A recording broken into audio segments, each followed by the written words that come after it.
大家好，欢迎来到快乐手工。那每一期做帽子的视频后边呢，我都会再拍一个解说的视频，因为做帽子确实它挺复杂，它比做包复杂。那这顶帽子呢，也是一样哈，有些细节想和大家说一下。那朋友们肯定就会问，那我做这顶帽子帽围怎么放？这顶帽子的帽围呢，是咱们把4张图纸放的，就是放一圈儿，每次放的幅度呢就是2毫米。我这个头围是58，那如果你要60的话，就是加2毫米；要是56头围，那就减2毫米。还有呢，做这顶帽子的时候，把每一片都编上号，就是1、2、3、4，然后根据我给的那张图纸的顺序车，这样子就不容易弄错。我呢一开始它放在，而且里子面子都得编好号，我的面子编号了，里子没有编好，到后来合上了以后有点分不清楚哪个是哪个了，后来又拆开，然后是跟着图纸先做面子，面子的1号、2号车在一起，完了以后里子的1号、2号再车在一起，就是这样的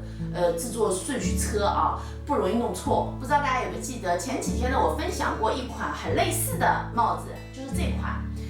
，6片。那今天我做这个帽子是8片哈，但图纸区别挺大。它那个帽子图纸就是1张，然后这个图纸大家知道哈，细微差别，但是有4张这么多。我拿起来给大家看，这帽子做好以后哈，咱们这个就是前边，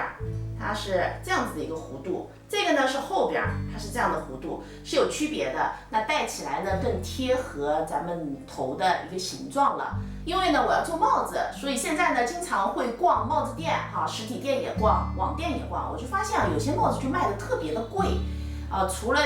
有些特殊工艺以外吧，像这种软帽子也是，这种普通的一顶帽子有那种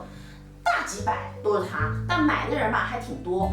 就是帽型不一样。有些帽子你卖的便宜吧，戴上去之后好像不好看哈，也不修饰脸型啊，也不贴合。像这顶帽子戴上去之后呢，就型特别的好，也特别修饰脸哈，很推荐大家动手做一下哈，看看这个帽型是不是和我说的一样。这期视频内容啊就这些了，感谢您啊花宝贵的时间来看我的视频哈，记得呢帮忙点个赞，咱们下期再见。